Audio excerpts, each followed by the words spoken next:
Bangladesh cricket team performance অনেক খারাপ হচ্ছিল। ওকে ফাইন, একটা সময় পারফরমেন্স খারাপ হলে পারফরমেন্সের গ্রাফ উপরের দিকে যাবে, এটা খুবই স্বাভাবিক। তলানিতেও যেতে পারে, বাট দিনকে দিন ভালো হবে এটা আমরা ধরে রাখি। কিন্তু দিন শেষে যখন বাংলাদেশ ক্রিকেটের উপর, বাংলাদেশ ক্রিকেট বোর্ডের উপর যদি নিষেধাজ্ঞা আসে, এবং সেটা খুবই খুবই সম্ভাবনা বা ধারণা করা হচ্ছে বাংলাদেশ ক্রিকেট বোর্ডের উপর নিষেধাজ্ঞা আসতে যাচ্ছে, তাহলে বাংলাদেশ কিন্তু স্বীকৃত ক্রিকেটের কোনো টুর্নামেন্ট খেলতে পারবে না, আরো অনেক ধরনের সুবিধা আইসিসি থেকে তারা পাবে না।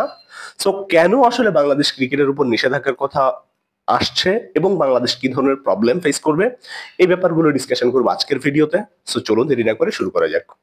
5ই আগস্ট শেখ হাসিনা সরকার বাংলাদেশ থেকে চলে যাওয়ার পর দীর্ঘদিন পর নাজমুল হাসান পাপন কিন্তু বাংলাদেশ ক্রিকেট বোর্ড থেকে পদত্যাগ করে এবং পদত্যাগের পরে পরবর্তীতে বাংলাদেশ ক্রিকেট বোর্ডের প্রেসিডেন্ট করা হয় ফারুক সাহেবকে।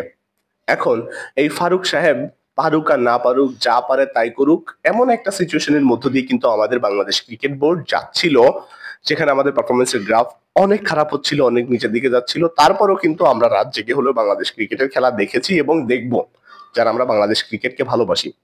কিন্তু one of the best shocking news is that Bangladesh cricket board কিন্তু অবশেষে নিষেধাজ্ঞার কবলে পড়তে যাচ্ছে। আমাদের ধারণা যদি সত্য হয় তাহলে বাংলাদেশ ক্রিকেট বোর্ডের উপর নিষেধাজ্ঞা আসবে। এবং ঘটনাটা কি সেটা একটু বলার চেষ্টা করি। সেটা হলো, আমাদের স্পোর্টস অ্যাডভাইজার তিনি কিন্তু বাংলাদেশ ক্রিকেট বোর্ডের প্রেসিডেন্ট ফারুক আহমেদকে তাকে বলেছে স্টেপ ডাউন করার জন্য। এবং ফারুক আহমদ শেষ পর্যন্ত কিন্তু উনি নিজেই পদত্যাগ করেননি। পদত্যাগ না করে উনি নিজের মতো করেই থেকেছেন। পরবর্তীতে আমাদের ক্রীড়া মন্ত্রণালয় থেকে তাকে কিন্তু পদত্যাগ করার জন্য অলরেডি নোটিশ জারি করা হয়েছে এবং ফারুক আহমেদ এইটা নালিশ করেছে আইসিসির কাছে যে ক্রীড়া মন্ত্রণালয় থেকে তাকে পদত্যাগ করার জন্য ফোর্স করা হচ্ছে এবং তাকে পদত্যাগের জন্য চিঠি দেওয়া হয়েছে। এখন এই যে ঘটনাটা, এই ঘটনার প্রেক্ষাপটে কি হতে পারে সেটা আমি আপনাকে একটু বলি।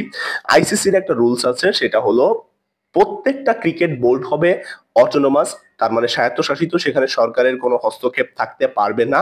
যদি সরকার হস্তক্ষেপ করে তাহলে সেই ক্রিকেট বোর্ডকে আইসিসি সাসপেন্ড করতে পারে, নিষিদ্ধ করতে পারে, এবং যদি নিষিদ্ধ করে তাহলে মোটা দাগে 3টা সুবিধা পাবে না। একটা হলো সে আইসিসির কোনো টুর্নামেন্ট খেলতে পারবে না, আইসিসি থেকে কোনো বেতন পাবে না, এবং আইসিসির মেম্বার কান্ট্রি হিসেবে তারা গণ্য হবে না।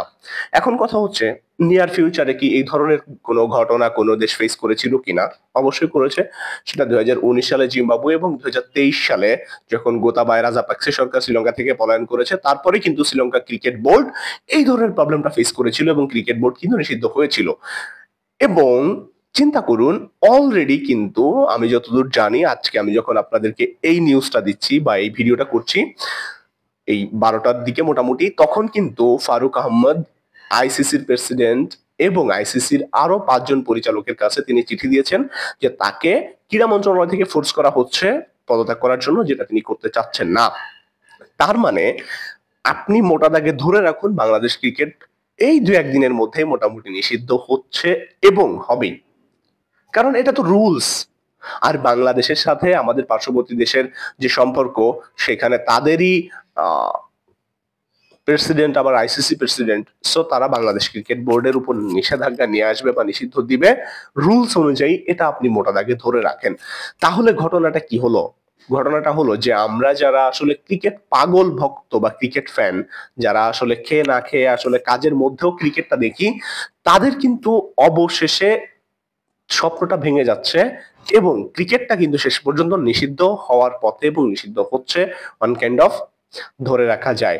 এখন এই ক্রিকেট যদি নিষিদ্ধ হয় তাহলে আসলে লাভকার ক্ষতিকার সেগুলো পর্যালোচনা করার থেকেই আমার কাছে মনে হয় আমরা যারা ইমোশনাল ফ্যান, ক্রিকেটকে অন্ধভাবে সাপোর্ট করি, তাদেরই আসলে অনেক ভালোবাসার একটা জায়গা হারিয়ে যাচ্ছে এবং বাংলাদেশে ক্রিকেটের যে গৌরব গাথা, সেটা অবশেষে কিন্তু অস্তমিত হতে যাচ্ছে। সো আজকে আমার এই বিষয়গুলো আলোচনা করার ছিল। আপনার যদি আমার এই ভিডিওগুলো ভালো লাগে, আপনি কমেন্ট, লাইক এবং সাবস্ক্রাইব করে আমাকে সাপোর্ট করতে পারেন। Thank you so much. আর আমার সবচেয়ে একটা রিকোয়েস্ট হলো, আমার ভিডিও আপনারা অনেকেই দেখেন, যারা দেখেন মোটামুটি 500, 700, 1000, 2000 মানুষ দেখা হয় এভারেজে, কিন্তু আপনারা কেন নিজেদের এই কার্পণ্য করেন আমার ভিডিওতে, কেন একটা সাবস্ক্রাইব করেন না আমি জানি না। So what ever it is, যদি আপনার আমার ভিডিও ভালো লাগে আপনি আমাকে সাপোর্ট করবেন, এই আশা আমি করি। Thank you so much.